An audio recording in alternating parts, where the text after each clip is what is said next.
Hi, my name is Clayton Holton, and first of all, I'd like to thank you for ending the federal raids against medical marijuana patients like myself. I have recently asked Rudy Giuliani and Mitt Romney about the subject, and instead of answering my questions, they turned their backs to me.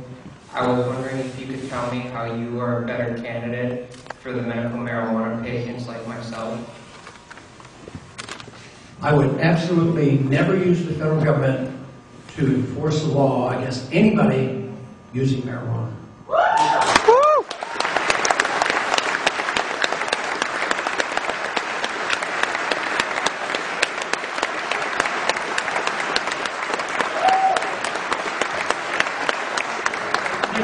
There's a couple of reasons for that. We talk about medical marijuana, and as a physician, it's controversial in conventional medicine. I happen to believe that it's probably very, very helpful, and I'll bet you there's a few testimonials for that. But even in the legislative sense, in the political sense, the federal government doesn't have this authority. I mean, if a state especially comes in and says that you can use it, like some of these states have, then for the federal government to come in and say that we are going to override the state law, even if it's just a modest legalization, and override this law, that's an offense, just on the issue of states' rights.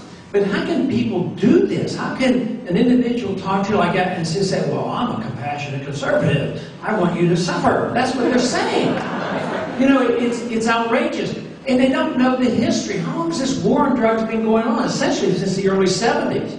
The first marijuana laws were passed in 1938, and they knew they weren't allowed to outlaw it, so they passed a huge tax on marijuana. And even the war on drugs total war on drugs is rather recent. You know, think of all the respect that they had for the Constitution in, I guess, 1919 when they wrote a prohibition against alcohol. They knew they had to change the Constitution. And then they repealed it because it didn't work. But all this drug war business is done without authority. It's sort of obvious that they don't have the authority to do this. We have probably spent $500 or more billion since the early 70s. What do we do with individuals?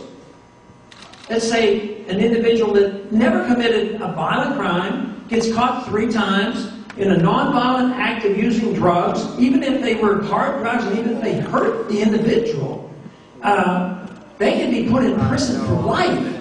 At the same time, we have murderers and rapists and child molesters getting back out on the street. Who was it today that was just released after 35 years?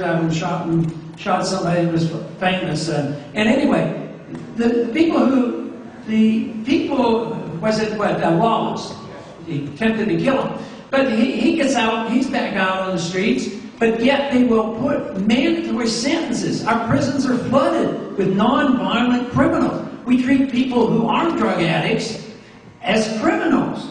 Do we treat all alcoholics as criminals? Oh no. Politicians drink alcohol. They're not going to do that.